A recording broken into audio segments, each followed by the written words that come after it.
આપ જોઈ રહ્યા છો વીટીવી ન્યૂઝ. હું છું આપની સાથે વત્સલ. આજે વિશ્લેષણમાં વાત કરવી છે તમામ લોકોને સ્પર્શતા મુદ્દાની. આજે વહેલી સવારે દિલ્હી સહિત 5 રાજ્યમાં ભૂકંપ અનુભવાયો. સિક્કિમ, ઓડિશા, બિહાર, હરિયાણા, બાંગ્લાદેશમાં ધરાધ્રુજી અને તીવ્રતા હતી 4ની.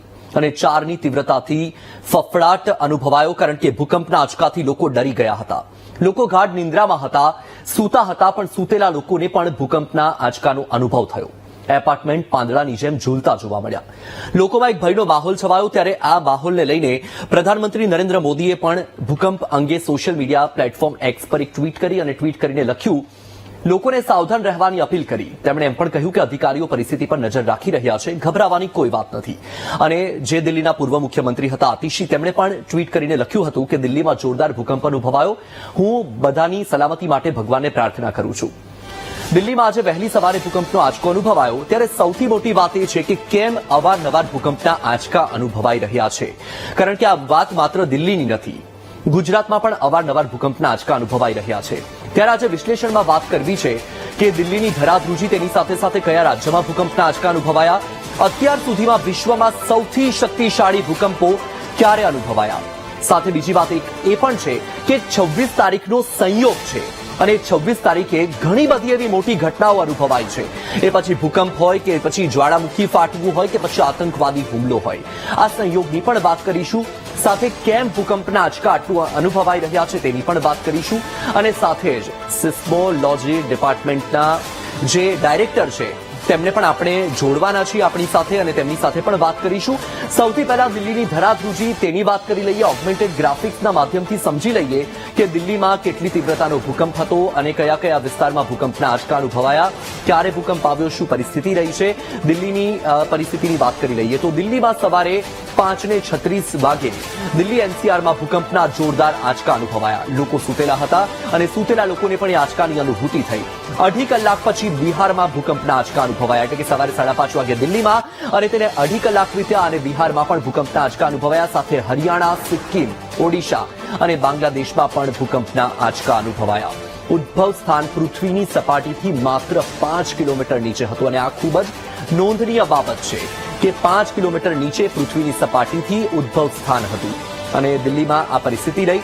હવે સાથે આપણે વાત કરીએ કે દિલ્હીની સાથે સાથે નોઈડા, ગાઝિયાબાદ અને સમગ્ર એનસીઆરમાં આવેલો આ ભૂકંપ ખૂબ જ જોરદાર હતો. દિલ્હી એનસીઆર પછી બિહાર, હરિયાણા, સિક્કિમ, ઓડિશા અને બાંગ્લાદેશમાં પણ ભૂકંપના આંચકા અનુભવાયા. ક્યાં કેટલી તીવ્રતા હતી તે પણ ગ્રાફિક્સના માધ્યમથી સમજી લઈએ, કારણ કે એ સમજવું પણ ખૂબ જ આવશ્યક છે. તો દિલ્હી એનસીઆરમાં 4ની તીવ્રતા હતી. દિલ્હીના સમગ્ર વિસ્તારમાં ભૂકંપનો આંચકો અનુભવાયો. રિક્ટર સ્કેલ પર 4ની તીવ્રતા નોંધાઈ. સાથે અન્ય રાજ્યમાં જ્યાં ભૂકંપ અનુભવાયો, સિક્કિમમાં રિક્ટર સ્કેલ પર તીવ્રતા હતી 2.3ની. દિલ્હીની સાથે સાથે સિક્કિમમાં 2.3ની તીવ્રતા. ઓડિશાની વાત કરીએ તો ઓડિશામાં 4.7ની તીવ્રતા સાથે ભૂકંપનો આંચકો અનુભવાયો અને 4.7ની તીવ્રતા સાથે ઓડિશાની ધરાધ્રુજી. બિહારનું સિવાન કે 4ની તીવ્રતા નોંધાઈ. આપને એ પણ જણાવી દઉં કે જે કેન્દ્રબિંદુ હતું એ પણ સિવાનમાં નોંધાયું હતું. હરિયાણામાં પણ ભૂકંપનો આંચકો અનુભવાયો. હરિયાણામાં 4ની તીવ્રતા નોંધાઈ. દિલ્હીમાં 4ની તીવ્રતા, બિહારમાં 4ની તીવ્રતા, હરિયાણામાં 4ની તીવ્રતા. સાથે બાંગ્લાદેશમાં પણ 3.5ની તીવ્રતા અનુભવાઈ. આ તમામ એ વિસ્તાર હતા કે જ્યાં આજે વહેલી સવારે ભૂકંપનો આંચકો અનુભવાયો અને અહીં ભૂકંપના આંચકાની સાથે જે ધરાધ્રુજી, એમાં તમામ લોકોમાં એક હડકંપ પણ જોવા મળ્યો હતો. હવે સૌથી મોટી વાત એ છે કે દરેક લોકોના મગજમાં એ પ્રશ્ન ઉદ્ભવે કે વારંવાર જે ભૂકંપના આંચકા આવી રહ્યા છે તેનું કારણ શું છે. ઘણા બધા કારણો અસર કરતા હોય છે, ઘણા બધા પરિબળો એવા છે કે જે અસર કરતા હોય છે, પરંતુ અવારનવાર જે ભૂકંપ આવી રહ્યા છે તેનું કારણ શું છે, તો તે પણ આપણે ઓગમેન્ટેડ ગ્રાફિક્સના માધ્યમથી સમજવાનો પ્રયત્ન કરીશું કે વારંવાર કેમ ભૂકંપ આવી રહ્યા છે, કયા કારણો છે. તો સૌથી પહેલા તો એ સમજી લો કે સમગ્ર પૃથ્વીની અંદર 12 ટેક્ટોનિક પ્લેટ આવેલી છે, એટલે કે પેટાળમાં 12 ટેક્ટોનિક પ્લેટ છે. દર વર્ષે પોતાની જગ્યાએથી 4 થી 5 મિલીમીટર સુધી આ પ્લેટો સરકે છે. પેટાળમાં સતત એક પ્રક્રિયા ચાલતી હોય છે. આ પ્લેટ્સ ખૂબ ધીમી ગતિથી ફરતી રહે છે અને એ પ્રક્રિયા સતત ચાલુ હોય છે. ઉપરથી પૃથ્વી શાંત દેખાય છે, પરંતુ એ શાંત દેખાતી પૃથ્વીના પેટાળમાં સતત હલચલ રહેતી હોય છે. પેટાળમાં રહેલી પ્લેટો એકબીજા સાથે અથડાય અથવા તો તૂટી જાય. પેટાળમાં જ્યારે પ્રક્રિયા થતી હોય છે ત્યારે એ પ્લેટો ક્યારેક એકબીજા સાથે ટકરાય છે, ત્યારે ખૂબ મોટી માત્રામાં ઉર્જા બહાર આવે છે અને ઉર્જા બહાર આવે છે ત્યારે ભૂકંપ કે ધરતીકંપ કહેવામાં આવે છે, કારણ કે પેટાળમાં જે પ્રક્રિયા થતી હોય છે તેના કારણે જે આ પ્લેટો ટકરાય છે અથવા તો તૂટી જાય છે ત્યારે એક મોટી માત્રામાં ઉર્જા બહાર આવે છે અને તેને કારણે ભૂકંપ કે ધરતીકંપ થાય છે. હવે સમજવું એ પણ જરૂરી છે કે આ ભૂકંપના કારણો છે પેટાળમાં જે હલચલ થઈ, પરંતુ સૌથી મોટી બાબત એ છે કે તમે અવારનવાર એક કેન્દ્ર બિંદુ સાંભળ્યું હશે. કેન્દ્ર બિંદુ એટલે કે જ્યાંથી ઉદ્ભવ થયો ભૂકંપનો. હવે તમે એ સાંભળ્યું હશે કે ભાઈ ભૂકંપ કચ્છમાં આવ્યો તો તેનું કેન્દ્ર બિંદુ ભચાઉમાં નોંધાયું અને તેની આસપાસના આટલા વિસ્તારમાં ભૂકંપ આવ્યો. હવે આપણે એ સમજી લઈએ ઓગમેન્ટેડ ગ્રાફિક્સના માધ્યમથી જ કે કેન્દ્ર બિંદુ કોને કહેવાય, કારણ કે એ જાણવું પણ એટલું આવશ્યક છે. જ્યારે પેટાળમાં ખડક પ્લેટ તૂટી જાય કે અથડાય, જે આપણે પહેલા વાત કરી કે પ્લેટ અથડાય કે તૂટી જાય ત્યારે ભૂકંપ આવે, ત્યારે તેને ભૂકંપનું કેન્દ્ર કહેવામાં આવે છે. એટલે કે ધારો કે બે પ્લેટ છે, આ બે પ્લેટ ટકરાઈ અને જ્યાં તૂટી ગઈ તો એ કેન્દ્ર બિંદુ છે. તેને હાઇપોસેન્ટર અને ફોકસ પણ કહેવામાં આવે છે. અને એ જે કેન્દ્ર બિંદુ છે તેની આસપાસનો જે ઘેરાવો છે ત્યાં ભૂકંપની અનુભૂતિ થાય. આ જગ્યાએ ભૂકંપની ઉર્જા તરંગોના સ્વરૂપમાં ફેલાય છે. તમને ખબર હશે કે જ્યાં પાણી હોય અને ત્યાં તમે પથ્થર નાખો તો એમાંથી કેવા ગોળાકાર રૂપે તરંગો નીકળે છે. શાંત પાણીમાં પથ્થર ફેંકો ત્યારે જે પ્રકારના વમળ ઉત્પન્ન થાય, એ જ રીતના વમળ પૃથ્વીના પેટાળમાંથી ઉદ્ભવે છે અને તે જ રીતે પૃથ્વી પર પણ કંપન અનુભવાય છે અને જેને આપણે ધરતીકંપ કે ભૂકંપ કહીએ છીએ. હવે આ કેન્દ્ર બિંદુની વાત થઈ. હવે તમને ખબર હશે કે જ્યારે ધરતીકંપ આવે છે તો ત્યારે એ સૌથી મોટી વાત એ છે કે આપણે એક સામાન્ય ભૂકંપને ઓળખીએ છીએ કે ભાઈ ધરતીકંપ આવ્યો, પણ એનું વર્ગીકરણ 5 રીતે કરવામાં આવતું હોય છે. એક જ્યારે જ્વાળામુખી ફાટે છે તો તેનાથી પણ ભૂકંપ આવતો હોય છે, એક સુનામી છે તેનાથી પણ. એટલે ઘણા બધા એવા જે વિભાગ છે કે જેમાં તેનું વર્ગીકરણ કરવામાં આવ્યું છે. એટલે ભૂકંપનું જે 5 રીતે વર્ગીકરણ કરવામાં આવે છે તે પણ સમજી લઈએ કે કેવી રીતે ભૂકંપનું વર્ગીકરણ થાય છે, શેના આધારે વર્ગીકરણ કરવામાં આવે છે. સામાન્ય ધરતીકંપ કે ફોલ્ટ ફ્લોર પર ખડકોની હિલચાલને કારણે થાય છે, જે આપણે પહેલા વાત કરી કે પેટાળમાં જે પ્લેટ તૂટવાના કારણે જે ભૂકંપ આવે છે તો તેને સામાન્ય ધરતીકંપ. એક છે જ્વાળામુખી જન્ય ધરતીકંપ કે જેને વોલ્કેનો અર્થક્વેક કહેવાય, કે આ ધરતીકંપ જ્વાળામુખીની ઉત્પત્તિને કારણે અનુભવાય. આવા ધરતીકંપો મોટે ભાગે સક્રિય જ્વાળામુખી વિસ્તારો સુધી જ મર્યાદિત છે, એટલે કે જે વિસ્તારોમાં સક્રિય જ્વાળામુખી આવેલા છે એ વિસ્તારોમાં આ પ્રકારના ધરતીકંપ અનુભવાય છે. હવે નિયાત ધરતીકંપ કે જેને કોલેપ્સ અર્થક્વેક કહેવાય, કે આ ધરતીકંપ ખાણ વિસ્તારોમાં અનુભવાય છે. અતિશય ખાણકામ કરવામાં આવતું હોય તેને કારણે ભૂગર્ભની ખાણોની છત તૂટી જાય અને જેના કારણે હળવા આંચકા અનુભવાય છે. એટલે કે જે વિસ્તારોમાં અતિશય ખાણકામ કરવામાં આવતું હોય તે વિસ્તારોમાં આ હળવા આંચકા અનુભવી શકાય. હવે છે વિસ્ફોટ ધરતીકંપ કે એક્સપ્લોઝન અર્થક્વેક કહેવાય. આ ધરતીકંપ પરમાણુ અથવા રાસાયણિક વિસ્ફોટકોને કારણે અનુભવાય છે. ઘણી વખત તમે પેટાળમાં રાસાયણિક પ્રક્રિયાની વાત સાંભળી હશે તો તેના કારણે આ ધરતીકંપ અનુભવાય. હવે બાદજાની ધરતીકંપ એટલે કે મોટા ડેમ ફાટવાને કારણે પણ આવા ધરતીકંપ અનુભવાય છે, કારણ કે તમને ખબર છે કે જે મોટા ડેમ છે તેમાં ખૂબ જ મોટી માત્રામાં પાણીનો સંગ્રહ પણ કરવામાં આવતો હોય છે અને જ્યારે ડેમ ફાટે છે ત્યારે પણ આ પ્રકારના ધરતીકંપ અનુભવાય છે. હવે વાત છે અત્યાર સુધીના સૌથી શક્તિશાળી ભૂકંપની. તમને ખબર હશે કે છેલ્લા 50 વર્ષોની વાત કરીએ તો વિશ્વમાં એવા અનેક દેશો છે, પછી જાપાન હોય કે ઇસ્તંબુલ હોય કે પછી રશિયા હોય કે તુર્કી હોય કે પછી ભારત હોય. ભારતમાં 2001નો જે ભૂકંપ હતો તેને આપણે ભૂલી શકીએ નહીં. ખાસ કરીને ગુજરાત એને ભુજ ભૂકંપ તરીકે પણ ઓળખવામાં આવે છે, કારણ કે ભુજનો જે વિનાશ થયો હતો, ભુજમાં લગભગ 10,000થી પણ વધારે લોકોનું મૃત્યુ થયું હતું અને ભુજે જે દિવસો જોયા છે એ ભુજ માટે એક કાળો દિવસ હતો. 26 જાન્યુઆરીનો દિવસ સવારે 8-8:30 વાગ્યા આસપાસ ધરતીકંપ આવ્યો હતો અને ગુજરાતના અનેક વિસ્તાર હતા કે જ્યાં મોટા પાયે નુકસાન થયું હતું.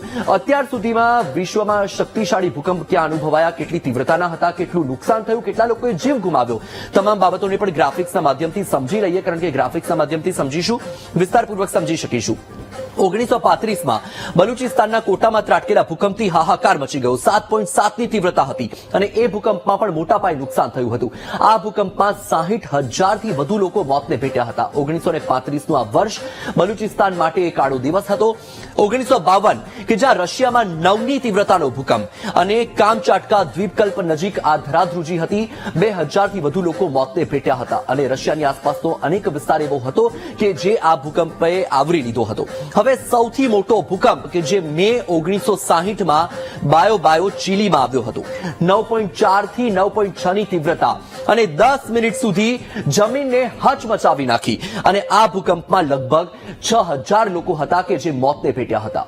અત્યાર સુધીનો સૌથી વધુ તીવ્રતાવાળો આ ધરતીકંપ હતો, એટલે કે 9.4 થી 9.6 ની તીવ્રતા હતી અને 6,000 થી વધુ લોકોએ જીવ ગુમાવ્યો. 1964માં ગુડ ફ્રાઇડેના દિવસે ઉત્તર અમેરિકા માટે આ ગુડ ફ્રાઇડેનો દિવસ કાળો દિવસ સાબિત થયો, કારણ કે ખૂબ જ શક્તિશાળી ભૂકંપ આવ્યો. 9.2 ની તીવ્રતા. આ ભૂકંપમાં 9 લોકો માર્યા ગયા હતા, પરંતુ નુકસાન ખૂબ જ મોટા પાયે હતું, કરોડોનું નુકસાન. ભૂકંપના પગલે સુનામી પણ આવી અને વિશ્વભરમાં 100 થી વધુ લોકોના મોત થયા હતા, કારણ કે અનેક દેશો એવા હતા કે જેને સુનામીની અસર થઈ હતી. હવે વાત 1999ની, કે જ્યાં તુર્કીના ડૂઝ પ્રદેશમાં 7.4 ની તીવ્રતાનો ભૂકંપ, તુર્કીના સિરિયામાં 7.8 ની તીવ્રતાના ભૂકંપના 2 આંચકા અનુભવાયા અને ઇસ્તંબુલમાં 1000 સહિત સમગ્ર દેશમાં 17,000 થી વધુ લોકો મોતને ભેટ્યા હતા. તુર્કીને વિશ્વના ભૂકંપનું ઝોન માનવામાં આવે છે. એ વિસ્તારમાં મહત્તમ ભૂકંપ નોંધાય છે. નાના નાના અનેક આંચકાઓ આવતા રહેતા હોય છે. 26 જાન્યુઆરી 2001 અને ભારતમાં એ ભયાનક ભૂકંપ કે જેણે ગુજરાતને હચમચાવી નાખ્યું. ગુજરાતની ધરા હચમચી અને વિનાશ વેરાયો. 7.7 ની તીવ્રતા. ભચાઉનું ચોબારી ગામ કેન્દ્ર બિંદુ હતું. 2 મિનિટ ચાલેલો આ ભૂકંપ અને ભૂકંપમાં 20,000 થી વધુ લોકો મોતને ભેટ્યા અને ભુજ માટે કાળો દિવસ હતો અને ગુજરાતમાં અનેક જગ્યાએ મોટા પાયે નુકસાન. વાત 2004ની 2.1 ની તીવ્રતાના ભૂકંપને કારણે 100 ફૂટની સુનામી આવી. કેન્દ્રબિંદુ ઇન્ડોનેશિયાનું સુમાત્રા પણ અસર થઈ 14 દેશોમાં. થાઈલેન્ડ, શ્રીલંકા, ભારત અને ઇન્ડોનેશિયામાં પણ અસર જોવા મળી અને મોતનો આંકડો હતો 2,37,000.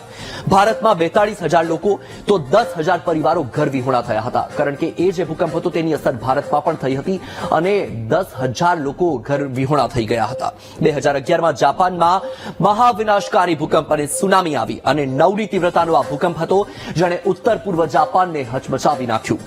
જાપાનમાં 140 વર્ષમાં આ જે ભૂકંપ હતો એ સૌથી મોટો ભૂકંપ હતો. 1,20,000 થી વધુ ઇમારતો નાશ પામી હતી અને અનેક લોકો મોતને ભેટ્યા. 2011ની આ વાત છે કે જેણે જાપાનને હચમચાવી નાખ્યું. પછીથી વાત છે 2015માં નેપાળમાં આવેલા ભૂકંપની. 8,000 થી વધુ લોકોના મોત થયા. ખબર હશે કે સૌથી વધારે નુકસાન થયું હતું કાઠમંડુમાં. ભારત, ચીન, પાકિસ્તાન અને બાંગ્લાદેશના કેટલાક વિસ્તાર પ્રભાવિત થયા. 7.8ના ભૂકંપમાં અનેક લોકોને નુકસાન થયું અને સૌથી મોટી વાત એ હતી કે નેપાળ જ્યારે હચમચ્યું ત્યારે કાઠમંડુમાં તેની સૌથી વધારે અસર થઈ. નેપાળની સરહદે આવેલા પૂર્વી રાજ્યમાં બિહારને વધારે અસર થઈ હતી. આ 2015ની વાત છે. નેપાળની અંદર રસ્તાઓ પણ તૂટી ગયા હતા. આખી કાર રસ્તામાં સમાઈ જાય એટલા રસ્તાઓ તૂટી ગયા હતા અને આ 2015ની વાત થઈ રહી છે. નેપાળમાં ભયાનક ભૂકંપ આવ્યો અને આ જે વિસ્તારો હતા એમાં ભારત, ચીન, પાકિસ્તાન અને બાંગ્લાદેશના કેટલાક વિસ્તારો પણ પ્રભાવિત થયા 2015માં. અને ખાસ કરીને જ્યારે આપણે વાત કરીએ કે જે આ ભૂકંપ આવ્યો હતો એ ભૂકંપ 2015નો સૌથી વધારે શક્તિશાળી ભૂકંપ હતો. હવે તમને સૌથી અગત્યની વાત એ છે કે આ જે ભૂકંપની વાત થઈ રહી છે એ ભૂકંપ જ્યારે પણ આવ્યો છે ત્યારે મોટા પાયે નુકસાન થયું છે. અનેક લોકોના જીવ ગયા છે. ભારત માટે 2001નો જે દિવસ હતો 26 જાન્યુઆરીનો એ દિવસ ખૂબ જ કાળો દિવસ હતો. હવે આપણે આગળ એ પણ વાત કરવાના છીએ કે 26 જાન્યુઆરી છે ત્યારે આ ભૂકંપ આવ્યો હતો, પરંતુ 26 તારીખ જે છે એની સાથે જે મોટી ઘટનાઓને ખૂબ જ સંયોગ છે, કારણ કે એ દિવસોએ આવી મોટી ઘટના નોંધાઈ છે. આપણે તેના પર નજર કરીશું, પરંતુ આપણી સાથે ISRના ડાયરેક્ટર ડોક્ટર સુબેર ચોપડા જોડાયા છે. તેમની સાથે પણ વાત કરીએ કે શું પરિસ્થિતિ છે. સુબેરજી, સ્વાગત છે આપનું VTVમાં. સુબેરજી, અવારનવાર ભૂકંપના આંચકા અનુભવાઈ રહ્યા છે. આજે જ સવારે દિલ્હીમાં ભૂકંપનો આંચકો અનુભવાયો. ગુજરાત પણ એવું રહ્યું છે કે છેલ્લા 5 વર્ષમાં આપણે વાત કરીએ તો 2024નું વર્ષ એવું રહ્યું કે 13 આંચકા અનુભવાયા અને એ છેલ્લા 12 વર્ષની સરખામણીમાં 12 વર્ષ બાદ એવું થયું છે કે એક સાથે 13 આંચકા અનુભવાયા. કેમ અવારનવાર ભૂકંપના આંચકા આવી રહ્યા છે? देखिए ऐसा है कि जो एक डायनेमिक सिस्टम है और डायनेमिक सिस्टम में क्या है कि जैसे डिफरेंट प्लेट्स हैं वो मूव करती रहती है और डिफरेंट प्लेट मूव करने की वजह से डिफरेंट रीजन में स्ट्रेस जनरेट होता है और स्ट्रेस जनरेट होने से क्या है कि रॉक्स में जैसे कंपन पैदा होती है और अर्थक्वेक पैदा होते हैं. तो इस वजह से क्या है कि different parts of the world में डिफरेंट अर्थक्वेक्स आते हैं. सुबीर जी, જ્યારે જ્યારે ભૂકંપ આવે છે ત્યારે મોટા પાયે નુકસાન થયું છે, પરંતુ છેલ્લા વર્ષોમાં એવું થયું છે કે નાના નાના હળવા આંચકા અનુભવાયા છે. પરંતુ 2001નો જે દિવસ છે ગુજરાત હજુ પણ ભૂલી નથી શક્યું. એટલે જ્યારે પણ આવા નાના નાના આંચકા અનુભવાય છે ત્યારે એ 2001નો દિવસ યાદ આવી જાય છે અને ફરીથી એક ડરનો માહોલ ઉભો થઈ જાય છે કે ફરીથી ગુજરાતે એ દિવસ ન જોવો પડે. તો આજે નાના આંચકા અનુભવી રહ્યા છે તેનાથી શું આપણે કોઈ ડરવાની જરૂર છે, કોઈ ચિંતાનો વિષય છે કે ફરી એકવાર એ પ્રકારની પરિસ્થિતિનું નિર્માણ થઈ શકે? देखिए, ऐसा ही जो छोटे छोटे भूकंप आते हैं इससे डरने की बिल्कुल भी जरूरत नहीं है, क्योंकि ऐसा है कि जैसे 2001 का जो 26 जनवरी का भूकंप आया था, ये काफी बड़ा भूकंप था. इससे क्या हुआ कि आसपास की जितनी भी फॉल्ट लाइन थी वो सब सक्रिय हो गई है और इसकी वजह से छोटे छोटे भूकंप आ रहे हैं. तो छोटे छोटे भूकंप आने से डरने की जरूरत नहीं है. और कभी कभी ये ऐसा होता है कि जो भी एनर्जी एकत्रित हो रही है डिफरेंट फॉल्ट सिस्टम में, वो छोटे छोटे भूकंप से जनरली रिलीज होती है. तो ये एक अच्छी बात भी है कि आपकी अगर एनर्जी पूरी एकत्रित होती रहेगी और पूरी जमा होती रहेगी तो एक बड़ा भूकंप आने की संभावना बढ़ती है. पर जैसे जैसे अगर छोटे छोटे भूकंप जैसे हर साल में या हर महीने में आ रहे हैं, तो इस वजह से क्या होता है कि बड़े भूकंप आने की संभावना कम हो सकती है. जैसे अर्थक्वेक के बारे में बात करें तो अर्थक्वेक को हम प्रेडिक्ट तो कर नहीं सकते, बट हम उसके रिकॉर्डिंग करके और उसका अगर हमारे नेटवर्क काफी डेंस है, स्ट्रॉन्ग है, तो हमें छोटे छोटे भूकंप जो जिसकी तीव्रता रिक्टर पैमाने पे 1 के आसपास रहती है वो भी हम रिकॉर्ड करके बता सकते हैं कि कौन से फॉल्ट लाइन सक्रिय है. तो अगर वो फॉल्ट लाइन सक्रिय है तो हम उसमें संभावना है कि बड़े भूकंप आने की. बट अगर वो फॉल्ट लाइन सक्रिय है और उसमें 3 मैग्नीट्यूड 4 मैग्नीट्यूड का एक अंतराल में आ रहे हैं, तो उससे क्या होता है कि एनर्जी जो भी एकत्रित हो रही है वो धीरे धीरे रिलीज हो रही है. तो एक ये जिसे कहते हैं, इससे छोटे छोटे भूकंप आने से डरने की बिल्कुल भी जरूरत नहीं है. સુમેરજી, ગુજરાતમાં એવી કઈ કઈ ફોલ્ટ લાઈન છે કે જ્યાં અવારનવાર આંચકા અનુભવાય છે?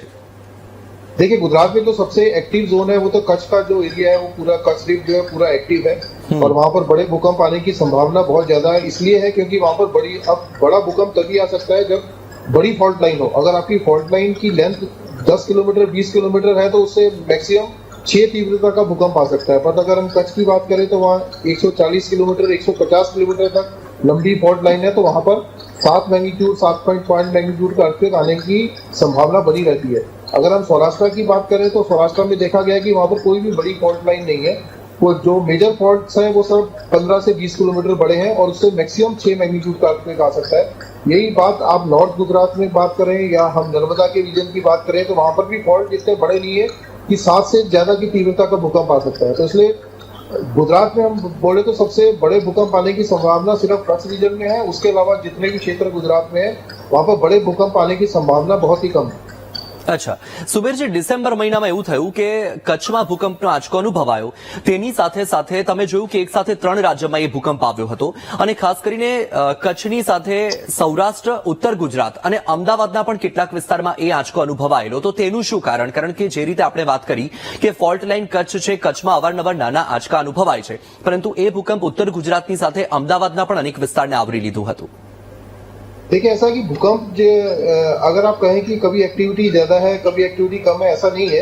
अगर हमारा नेटवर्क हमने लगभग 200 के करीब स्टेशन गुजरात में लगाए हुए हैं, तो हमारे पास छोटे से छोटा भूकंप, बड़े से बड़ा भूकंप विश्व में कहीं पर भी आए हम रिकॉर्ड कर सकते हैं.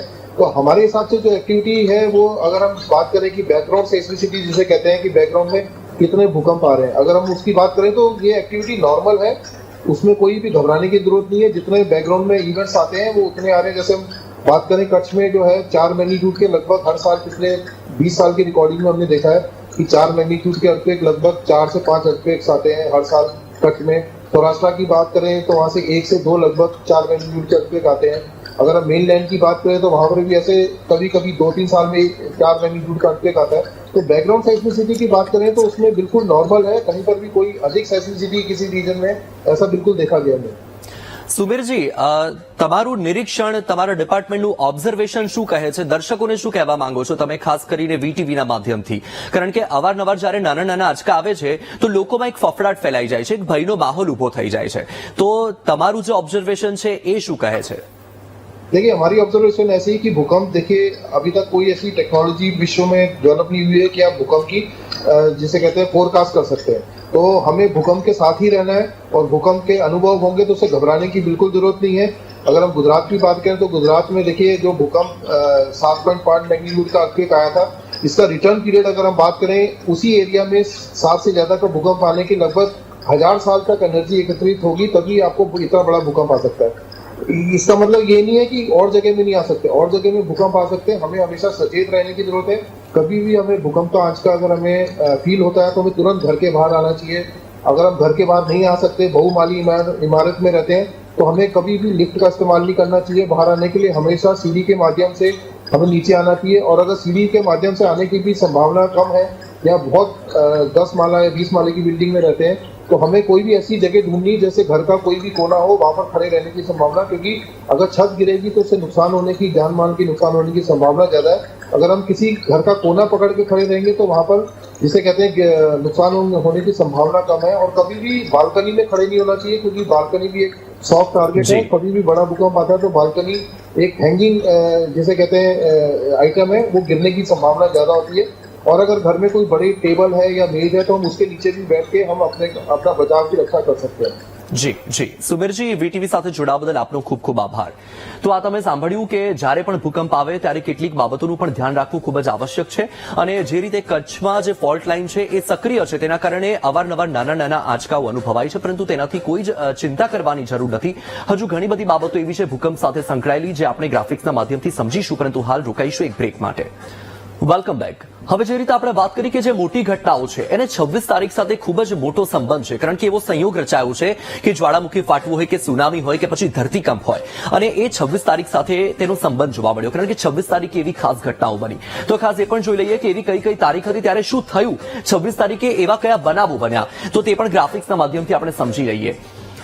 રોડ્સ ભૂકંપ 26 જૂન 1926, 26 જાન્યુઆરી 1700 ઉત્તર અમેરિકામાં ભયાનક ભૂકંપ, 26 જુલાઈ 1963 યુગોસ્લાવિયામાં ભૂકંપ આવ્યો, 26 ઓક્ટોબર 2010 મેરાપી જ્વાળામુખી વિસ્ફોટ થયો, 26 ડિસેમ્બર 2003 કે જે દિવસે બેન ઈરાનમાં ભૂકંપ અનુભવાયો, 26/11/2008 મુંબઈમાં આતંકવાદી હુમલો થયો જે તમને યાદ જ હશે, 26 ડિસેમ્બર 1996 સવા જવારીય લહેર આવી, 26 ડિસેમ્બર 1939 તુર્કીમાં ભયાનક ભૂકંપ, 26 ડિસેમ્બર 1932 ચીનમાં ભૂકંપ, 26 જાન્યુઆરી 1951 પોર્ટુગલમાં ભયાનક ભૂકંપ, 26 ઓગસ્ટ 1883 અને એ દિવસે કાકટાઉ જ્વાળામુખી વિસ્ફોટ થયો, 26 ડિસેમ્બર 2004 એ દિવસે આચી સુનામી આવી.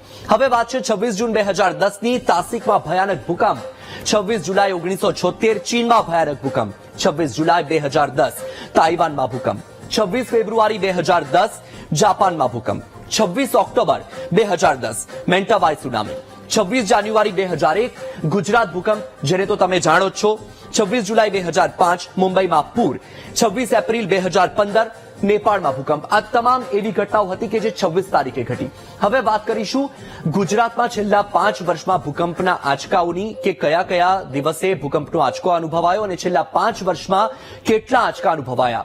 ઓગમેન્ટેડ ગ્રાફિક્સથી એ પણ સમજી લઈએ. 2024માં 13 આંચકા આવ્યા હતા અને ગુજરાતમાં 2024માં ભૂકંપના કુલ 13 આંચકા અનુભવાયા અને છેલ્લા 12 વર્ષમાં એવું પહેલીવાર થયું છે 2024માં કે એક સાથે 13 આંચકા અનુભવાયા. એક જ વર્ષમાં 13 આંચકા હોય તેવું 12 વર્ષ બાદ બન્યું છે. 2024 પહેલા 12 વર્ષ પહેલા આવી ઘટના બની હતી. જાન્યુઆરીમાં 2 ભૂકંપ આવ્યા, ફેબ્રુઆરી ઓક્ટોબરમાં 1, નવેમ્બરમાં 8 જ્યારે ડિસેમ્બરમાં 1. ગુજરાતમાં 2023માં કુલ 5 ભૂકંપના આંચકા અનુભવાયા, એટલે કે 2024માં 13, 2023માં 5, ગુજરાતમાં 2022માં ભૂકંપનો આંચકો અનુભવાયો હતો 1. વર્ષ 2021માં ગુજરાતમાં 7 આંચકા અનુભવાયા. એ સાથે જ 1 જાન્યુઆરી 2025 કચ્છના અનેક વિસ્તારમાં 3.2ની તીવ્રતાનો ભૂકંપ અનુભવાયો હતો. રાપર, ભચાઉ, ગાંધીધામ સહિતના વિસ્તારોમાં ધરાધ્રુજી હતી. અનેક વિસ્તાર એવા હતા કે જ્યાં ભૂકંપનો આંચકો અનુભવાયો. વારંવાર ભૂકંપ આવી રહ્યા છે, ત્યારે સૌથી મોટો સવાલ જ એ થઈ રહ્યો હતો કેમ વારંવાર ભૂકંપ આવી રહ્યા છે. પરંતુ તમે એ સારી રીતે સમજ્યા હશો કે એક પેટાળમાં હલચલ ચાલતી રહેતી હોય છે અને જે ટેક્ટોનિક પ્લેટ છે એકબીજા સાથે ટકરાય, અથડાય અને તૂટી જાય કેટલીક વાર, ત્યારે તેમાંથી જે મોટા પ્રમાણમાં ઉર્જા રૂપાંતરિત થાય છે અને તેના કારણે ભૂકંપના આંચકા અનુભવાય છે. તો આ હતું ભૂકંપ પર વિશ્લેષણ. અને ખાસ કરીને સૌથી મોટી વાત મારે તમને એ કહેવી છે કે સિસ્મોલોજી ડિપાર્ટમેન્ટના જે ડાયરેક્ટર આપણી સાથે જોડાયા હતા તેમણે પણ કહ્યું કે નાના નાના આંચકા જે અનુભવાય છે એક રીતે એ મોટા ભૂકંપને ટાળે છે. એટલે કોઈએ પણ આ નાના નાના આંચકા આવે છે તો તેનાથી ચિંતા કરવાની જરૂર નથી, ડરવાની જરૂર નથી. તો હાલ બસ બુલેટિનમાં આટલું જ. મને આપશો રજા. નમસ્કાર.